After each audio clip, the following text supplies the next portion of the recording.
Okay, so for all of you that are joining live or will be joining via link or via YouTube at some point in the future, welcome. My name is Carley Nuzzo, and I am a senior college counselor at ESM.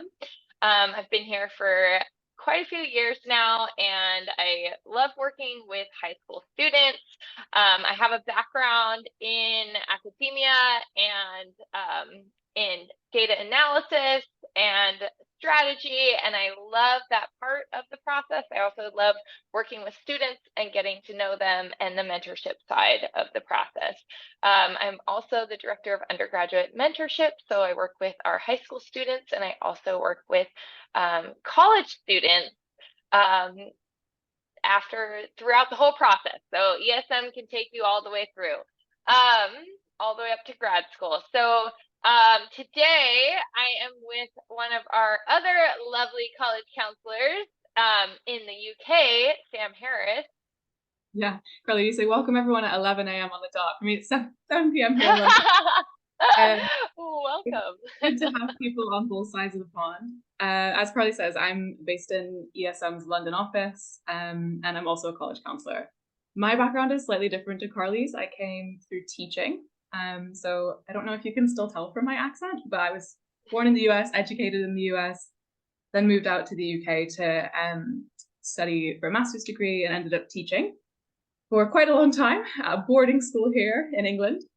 So I got to work with a lot of sophomores, and in this context, it feels a little bit early to start thinking about the US because most British students think about uni when they're like the equivalent of being a junior, but definitely important to remember that the US starts early. So I was always encouraging my sophomores to really get on the ball and start thinking about things.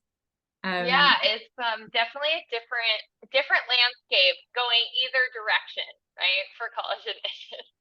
For sure, for sure. So I hope, Carly's kind of got the expertise on the US side. I hope I can fill in some gaps and clarify things for any British or British educated attendees. And then together we've got, both sides of the pond. Yes, great, so exciting. So if you're listening here, you probably have a sophomore, or you're just interested in helping your student find their niche, or you're a student who's very driven and proactive and you're listening about how to find your niche. So that is so exciting. And the first thing that we want to talk about is choosing your curriculum.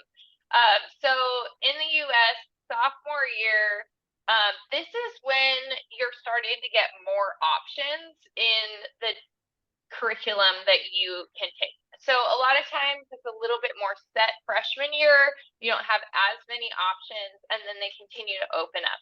A lot of times what I am talking to sophomores about is thinking forward. So what do they want to take now is important, but what does that set them up for down the road? So by the time they graduate high school, if they want to finish AP Calc BC or something to that effect, well, then that would mean that they need to take this math class this year, or it would mean that they needed to make sure that there was certain requirements they got out of the way maybe sophomore year, so they'd have space to take AP Stat and AP Calc or something to that effect. So mapping out the classes that you're taking now as far as your high school requirements, but also as far as your goals, and thinking about course selection in terms of your goals for college, your goals for your senior course load, and also for kind of figuring out what it is that you're interested in. So as a sophomore, a lot of sophomores, especially at this point in the year, are not sure yet, right? But we want to make sure that you're taking every opportunity to explore your interests. And a lot of times classes are a good way to do that. So if you have space available in your schedule, then that might be a good way to fill it. Yeah, I think a lot of the same considerations come into play for British students. Oh, good. Yeah, you'd be maybe unsurprised to know. I think this is so the equivalency would be if you're studying in a UK style school, being a sophomore would mean that you're in year 11, which is the year you're finishing your GCSEs, and you necessarily have to choose different subjects going forward because you're moving into the upper school. Most students are trying to decide either what A-level subjects they want to take, or some students are even in the fortunate position to be saying, do I want to take A-levels or an entirely different curriculum, which is usually the IB as offered as an alternative. So I think that's a really big conversation for students that happens quite naturally through school at this point in time, but it's really important to make sure that you are thinking about all of the things Carley mentioned, right? Academic interest, your goals over time, what sorts of majors you might want to follow, but also which curriculum is going to set you up really well to succeed, and which courses that you select within either curriculum are going to help you achieve what you want as part of a US application. Because that's not necessarily like the main straightforward route for students educated in this fashion. Yeah. So lots of students will say like, okay, I know my colleagues in the US, my colleagues, I don't know if you'd say that about students, Peers. my peers in the US, they're taking APs. Yeah. I sometimes get the question, should my kids be taking APs? Like if they're doing the British system? And I don't really recommend that as a plan A. The British system, whether it's A-levels or IB, is really competitive and is challenging and is going to set you up well to be considered favorably in admissions. It is possible to do standalone AP courses, but not entirely necessary, and there are only certain circumstances where it might make sense. So a really good thing with your college counselor early if you're thinking about that. I totally agree with that. I think it's much easier for students from Britain to come to the US and be competitive than it is for US students to go to Britain and be competitive. Because Britain's system is set up to have those scores. Students have scores coming from Britain, whereas that doesn't necessarily happen in the US. Students are much more familiar and used to like test optional, whether that be with test scores in general, like ACT, SAT, but also with APs, right? Because we always tell students, well, first, take the AP test. It's literally like doing test prep all year long and then not choosing to take the test. So like take the test no matter what. But if you don't score well on it, you don't have to send it to universities. And so there's only an upside. You send the test score in if it's a good score. That's not necessarily the case if you're going to the UK. They really want those scores. And so it's more of like, if we're putting it into a US perspective, it's more of a test required over there. And whereas like over here, most schools are test optional now. Got it. Yeah. No, that's super. Definitely take the AP exam. Just take away. Just take the AP exam. Just do it. Good advice. Good advice. Okay, so choosing your curriculum feels like maybe the most kind of straightforward academic concern if you're a sophomore, right? Because you've got to take classes. But there are other really important things to think about that maybe aren't such a tick box on paper or a registration on an online form.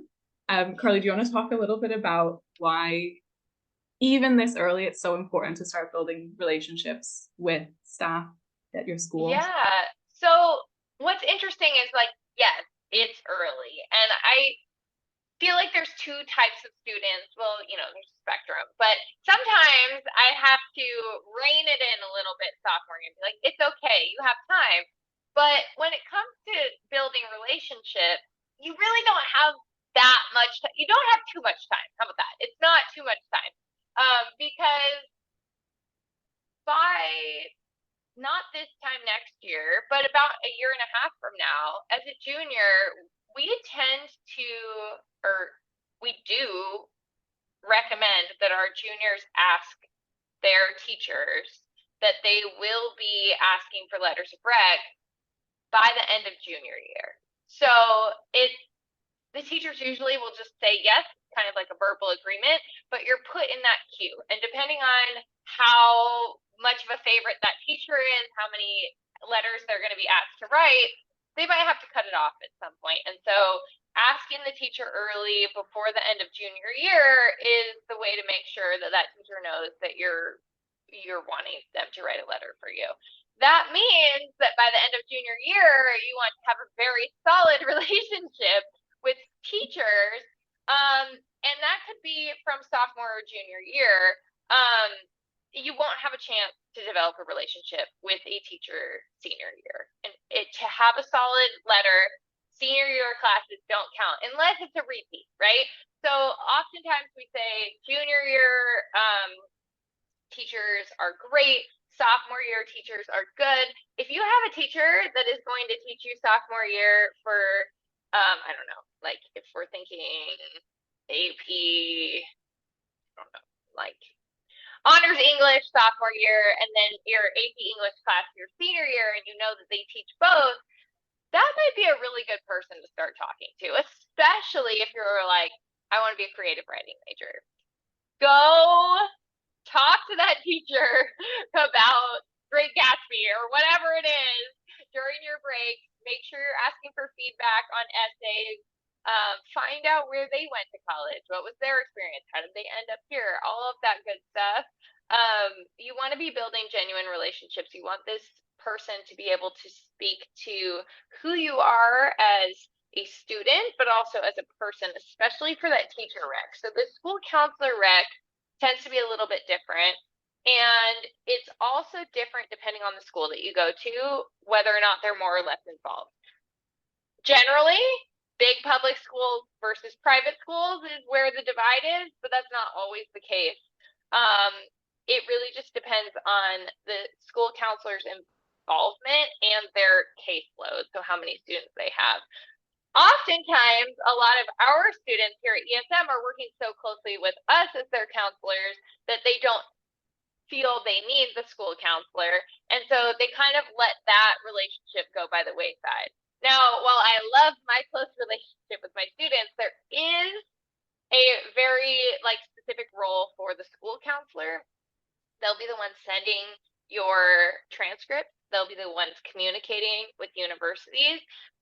If you're at a school that has relationships with universities, they'll be the ones that maybe are advocating for you at certain levels.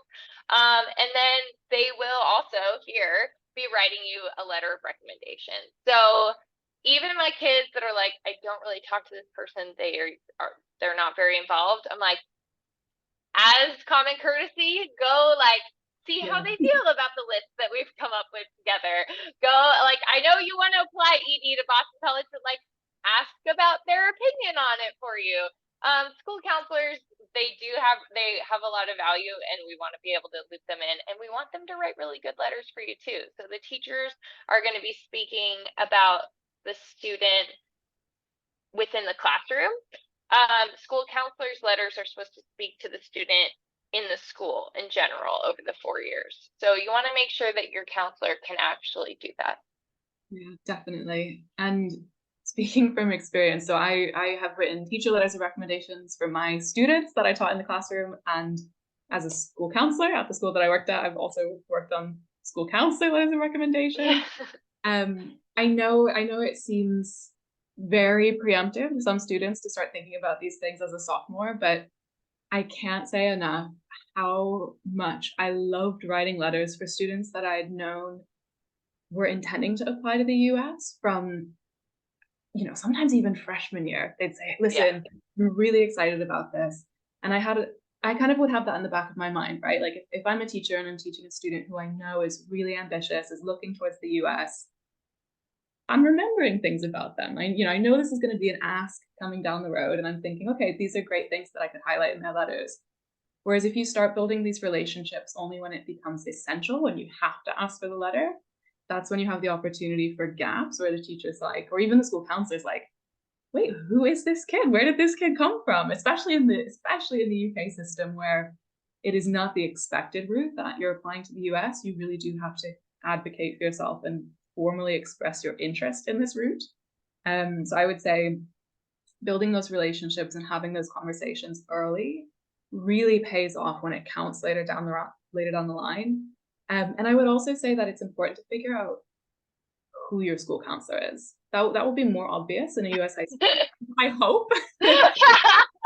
But in a British school, maybe not as obvious, right? Like sometimes your school counselor is going to be someone who works in the careers department. Sometimes they only focus on the US. Sometimes they help students with all university applications. Sometimes it's a student who's like just graduated from Princeton, who's come to do a fellowship at the school. Like it can be a whole different range of staff members, and you want to be on their radar sooner rather than later. Yes. Everything's better sooner rather than later.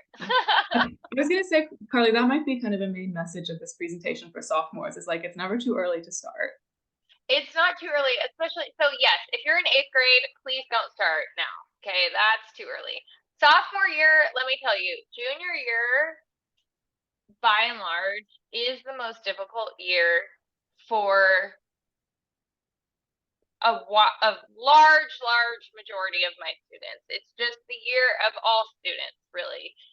It's the year where you have the chance to take the most AP classes other than senior year, but it's also a year where your grades really matter. It's a year where a lot of kids are doing test prep. It's where you're doing college research. Maybe your family's going on school visits. And so there's so much going on junior year that anything that you can take off of your plate for sophomore year, you want to do that, because sophomore year compared to junior year for most students, it has a lot less of those big pressure items on their plate.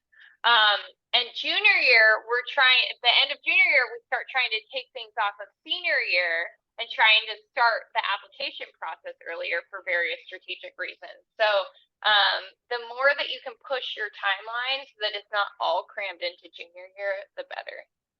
Definitely. Also extracurricular activities. So I think it's worth mentioning that the projects and activities that you work on and are involved in, those are assessed for your 4 years of high school. So for British students, like GCSE year and A-level year, like all 4 years together. So it's not that you kind of sit and wait around until you're really advanced or you fully honed in on your true future career path, right? And then you like really do something impressive as a junior or as a rising senior, right? Like you need to build the foundation early, and that's definitely something that you should discuss and are encouraged to discuss on your applications. Do you need to do everything early? Oh my gosh, please no. Please do not do everything. So here's this like well-rounded idea, right? And a lot of parents went to school and this was what colleges were looking for. When I was applying to college, this is what colleges were looking for. Is this well-rounded student, this jack of all trades, this person that was good at sports and good at academics and did some community service and was on the dance team and student council and did like a little bit of everything, right? Now campuses are looking for well-rounded classes, well-rounded campuses. And so they're actually looking for students that they can figure out from your activities and from your coursework to some extent what you're going to bring to campus. Because if you're just dabbling around, if your activities list is super cluttered and it looks like this laundry list of just a million things, they can't really figure out like who you're going to be on their campus, what perspective you're going to bring, how you're going to contribute. If you have a very like thought out narrative of growth in particular interests, so I think that this is actually something that's really good for students to hear. Like mental health wise, you don't have to do everything. You don't have to be everything to everyone all the time and all the things. Like find 1, 2, maybe 3 things that are genuine interest, not something that your mom signed you up to do, not something that you're doing because it looks good to colleges. Like find something that you actually are interested in. And yes, like easier said than done, right? And we're talking to sophomores and they're like, Carly, what the heck are you talking about? Like, I'm 15 years old. I don't know what I want to be. I don't know what I want to do. It seems like really daunting, right? Like choose this thing that's like your passion. And it's like, okay, we'll start small. What are the classes that you actually enjoy? Maybe it's not a class. Maybe it's like when you're doing some type of critical thinking project, or when you're working in groups, or when you did that research project, or you did a section on the classics in English class, or what was the time when you weren't just trudging through the work, right? What was something you were actually like whoa, this is cool. And there has to be something there for everyone, right? And if there's not, maybe there's something that you're doing outside of school. Maybe it was, I don't know, bake sales in middle school really like got you excited and you loved planning it all out. Like, what is it? I don't know. But that's something that we work on our students with. And you're building that, right? So maybe it was doing a bake sale your freshman year and you generated money for whatever. And then we're like, okay, well, how do we take that to the next level? Maybe you take a class to learn about marketing or finance or whatever, and then you do something bigger that also ties in, I don't know, I'm just spitballing here, but like your community service with like an underprivileged, whatever it is. Or your faith or your, whatever it is that makes you who you are, but you want to be focusing on things that one will contribute to your goals over the long term. So deciding what your goals are for college, what types of schools you're wanting to apply to, what kind of programs you want to apply to, that kind of sets the big goal. And then finding your genuine interest and building that work to get to the point of something that will, help you in college, get into college, but then also in college and beyond, essentially. What's your experience with this? I think that's all exactly right. Like it's daunting. You're like, you just spoke think for like 4 minutes, Carley. No, I think it can be a really kind of stressful thought for sophomores to have is to think like, okay, I have to figure out my thing. What's my thing? How do I want to define myself? How do I want to spend my time? And I think it is really important to start to narrow that down, especially after freshman year. Like freshman year is a really good time to explore and try new things and get stuck in. And then I think sophomore year is a really good time for reflection as well, to like have these conversations with the people you trust, the people who know you, and try and kind of get to the authentic interest. I think it's always easy to tell when students are doing things they don't want to be doing, but they think they ought to be doing. And I don't think those end up being the most impressive, the most useful for personal development, the sorts of things students continue at university. So yeah, it's always I think it's an exciting time, but it can be a little bit stressful for students. I do know that. The other thing I'd say from like a British perspective is year 11, sophomore year is, it's your exam year. It's for many students the first time you have public exams. And it is common to start to taper your activities a little bit as the revision period and the actual exam period arrives. That's totally fine. It's really, really important that you attain good exam results, especially because those will be 2 years of your academic career on your transcript, those exam results. So I don't have any problems with my students who say, listen, Sam, I've got my exams coming up. We're a couple months out. I really need to like get down to doing my revision. I need to pull back on my activities a little bit. That's great, actually, because that forces us to have a conversation. All right, well, in the free time you do have left, like, what are you going to spend your time doing? Maybe that's the real passion there, right? Is there anything, okay, well, I am going to revise for my exams. Well, when I have my free time, like I'm going to practice my cello because it's something that I find really relaxing and really enjoyable. Okay, maybe playing the cello is your hook, right? Like maybe this is the thing that is going to spark you to get involved in other musical activities down the road, et cetera, et cetera. If you're super relieved to stop playing club volleyball, then like maybe you shouldn't be playing club volleyball 40 hours a week. I think that that's something too, is that, yes, same thing in the US. Please prioritize your grades. Please prioritize like sleep and your classes and your grades. But yeah, I mean, I think a lot of times we think if you're not doing, again, like we have sports recruiting on here, which is great. Like if that is your passion, great. But like I think a lot of times we get so wrapped up in the like sport club mania, and it's like your students are spending 30 hours a week practicing, and then they have no time for anything else, grades, mental health, activities included.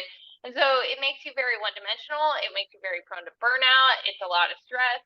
And so kind of like trying to, again, like look at your goals and prioritize based on your goals. Yeah, definitely.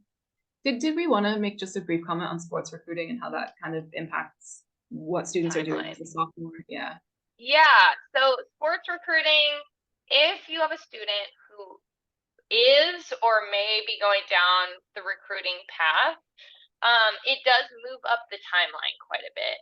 So by the time that coaches can speak to students or players, and they really want to be able to see test scores are really important, especially at some of the more competitive schools. It's an easy way for coaches to be able to see that you are a caliber student that could attend their school.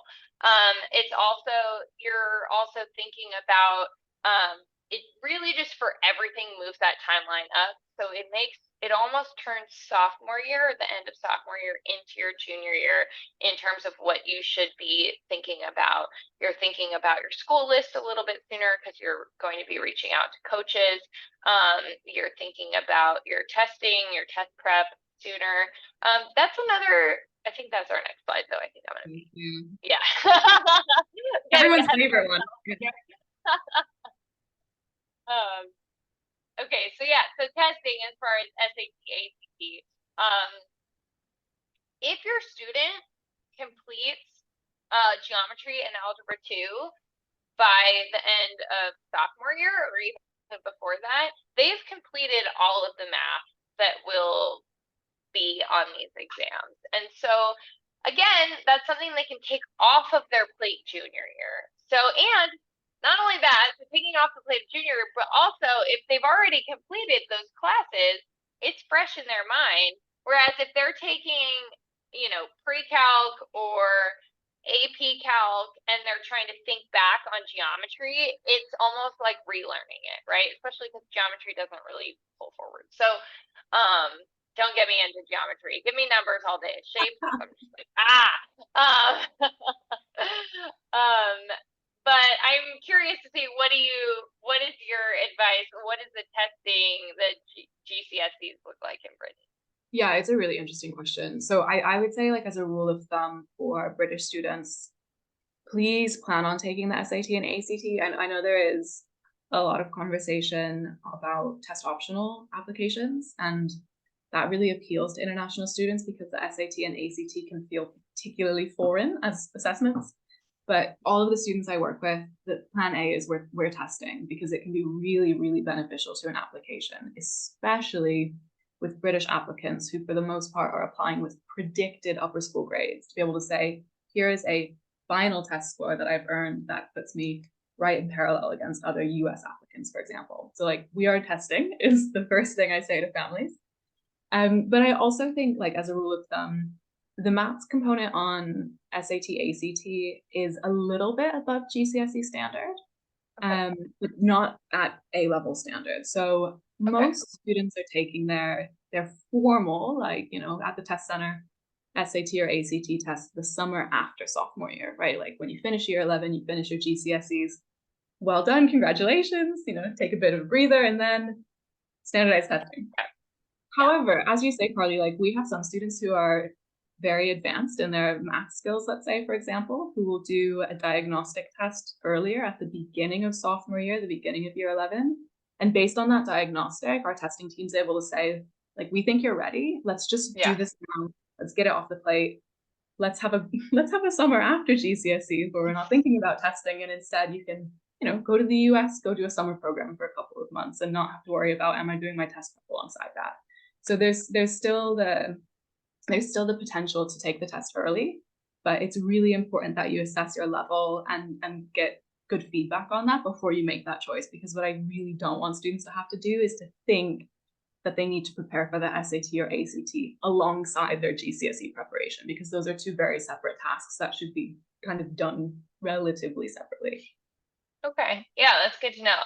I like what you said for your UK students, they need to take the test.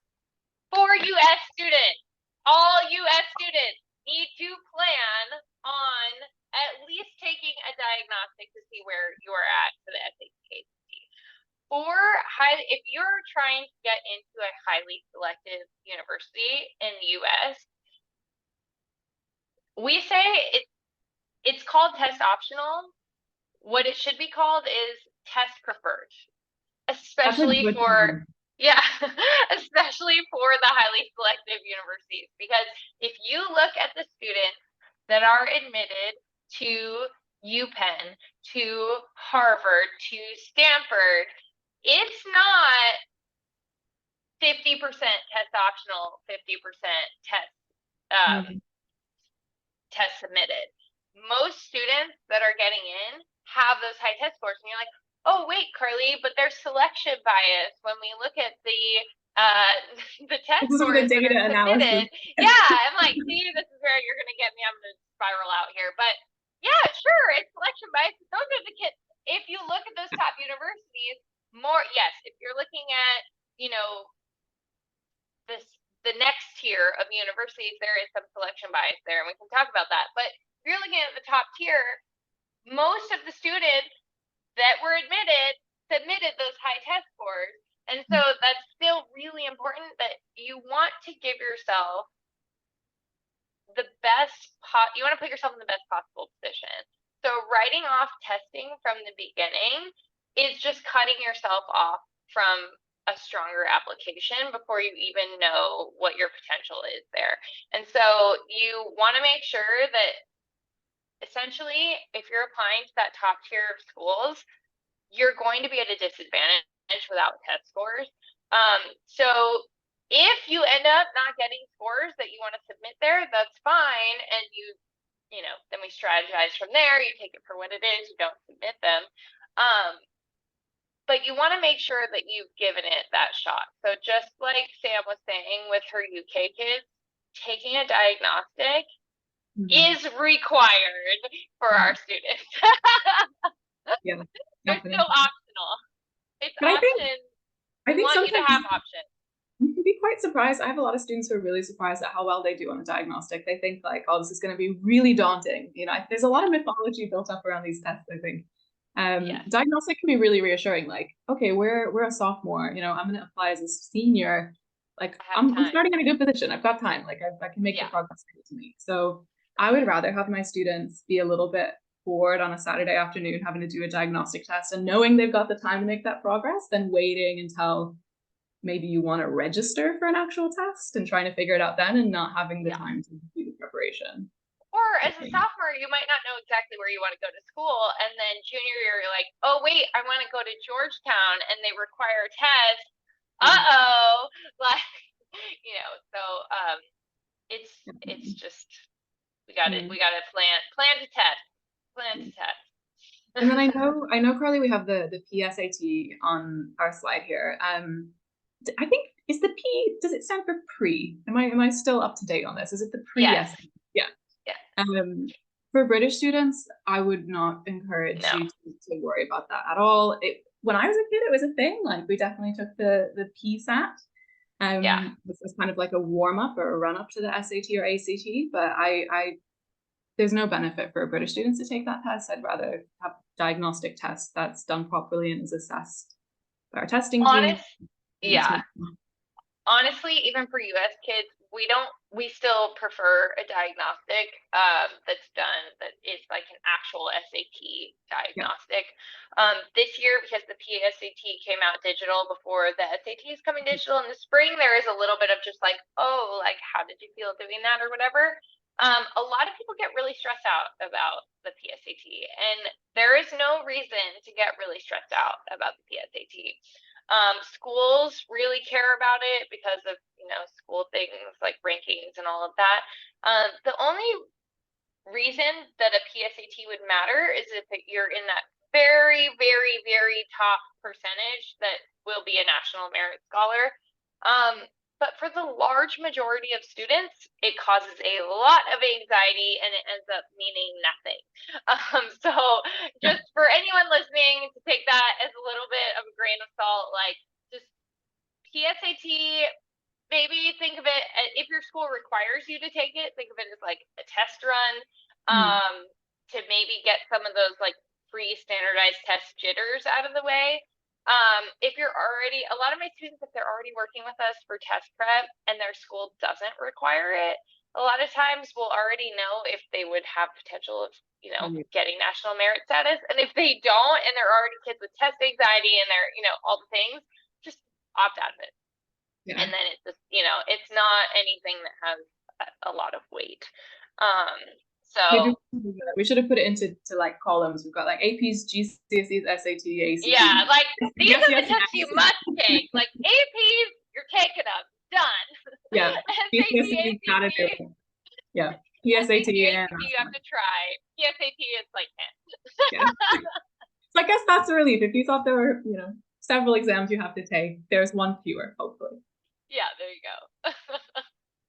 All right, I think that's probably enough on testing. The last slide that we've got here that we want to just cover is for sophomores to start thinking about the summer, which I personally don't feel like is that far away, but maybe on a calendar looks a little bit far away at this point.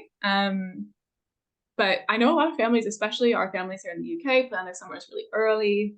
So obviously test prep is going to be an important part of the summer. If you've finished your GCSEs, you've done your diagnostic, and you're going to get set up with a test prep mentor, you're going to figure out what that summer schedule looks like. But I also think it's a really great opportunity, especially for international students, to start to develop their co-curricular profile. And also, if possible, to go to the US, like go see some schools, sign up for summer programs. Summer programs are, this is the time of year when summer programs are being advertised, when applications are opening. Go see what it feels like to, study economics on a college campus for a couple weeks this summer. Do you love it? Do you love the school? Do you love the subject? Is that something you want to pursue in future summers? Because guess what? You get another shot between junior and senior year. So this is a great time to kind of like dip your toe in the water now that, you're farther into your academic career, you're a little bit more mature, a little bit more prepared. I would encourage all of my students to be thinking about that this time of year. Well, that's the exact same for students in the US. All of those things are true. So same thing, those applications are opening usually sometime between now and January. And so it is time to start thinking about those things. Test prep, I have almost all of my, if they haven't already started, all of my rising juniors, which are you sophomores, by the time summer comes, you'll be rising juniors, do test prep over the summer. As far as, exploration, figuring out if this is something that you're going to want to potentially major in, this is what you want to study.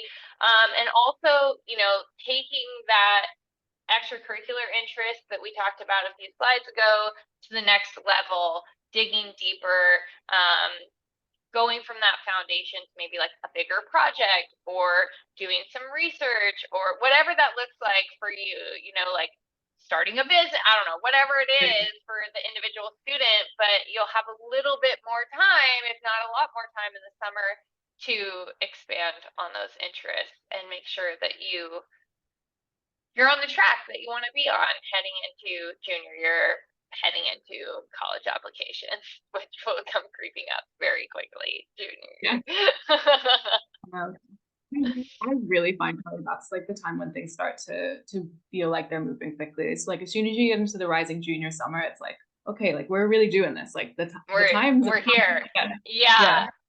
So planning, not losing that summer before junior year is super important. That's also a time when like we have classes on here. We talked about summer programs. Maybe that you're going to be taking like 4 APs. I don't know, 5, whatever APs that junior year.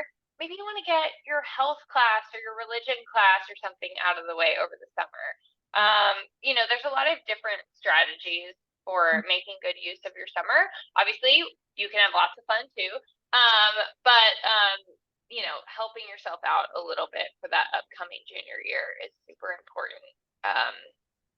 Which is part of the test prep piece, but as well as digging into those extracurriculars and also kind of getting ahead on academics. I know a lot of students here, they know at that point what they're going to be studying for the next 2 years as part of either their A-levels or IB program. And I have a lot of students say like, okay, I'm just going to get a jump on, I'm going to start geography as an A-level. Like I'm going to get to start reading through some of the case studies. Like I'm going to start working on some of the skills that I need to develop. So I think you can also be really proactive that summer and start to get ahead academically too. Or if you know there's a subject you're going to be taking as a junior that you're like maybe lagging a little bit behind in, that can be a great time to work with an academic mentor to take some time to like fill in the gap and start really, really strong in junior year. So you're not kind of like chasing your tail from the beginning of the academic year. Yeah, because like students always tell me, sophomore year is very important grade wise for college admissions, but junior year tends to be the most important. Like you were saying, for British students, they, you just have the in progress grade.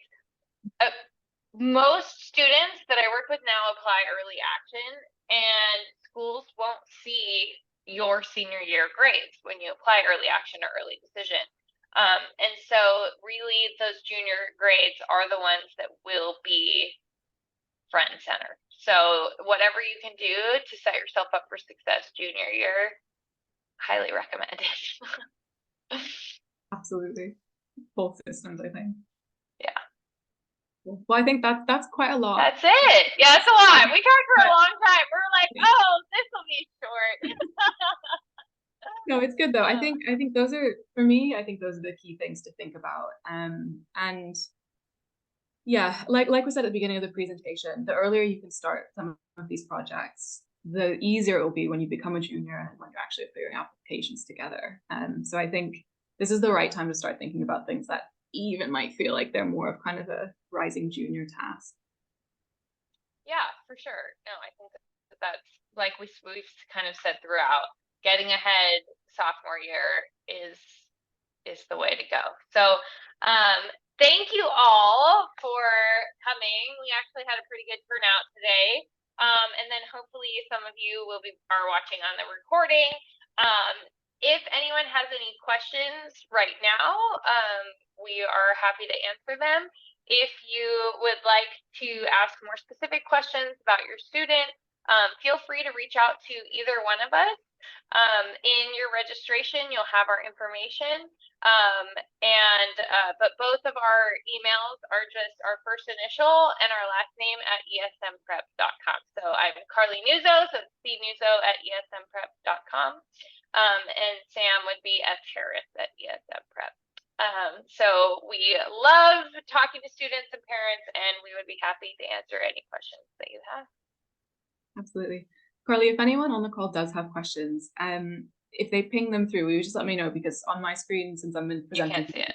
Any questions? Okay. So maybe we'll give a couple seconds here and see if anyone's keen to inquire, and then if not, we'll let people reach out by email. And if not, we'll just be checking our inboxes. All right. Well, thank you, Sam. This was great. And it's always a pleasure to work with you from across the ocean, across the country, like across the country first, across the ocean. ESM, we're everywhere. We're everywhere. For sure. No, and it's good, Carley, as well. I feel like it's been a long time since I've been in the US. So, I feel like I feel like I've come away educated a little bit too, about US perspective. I'm always like, Sam, tell me about this. Thank you so much. Cassandra, I'd love to speak with you. All right. Well, wonderful. Thank you so much. All right. Thanks, guys. Bye. Bye.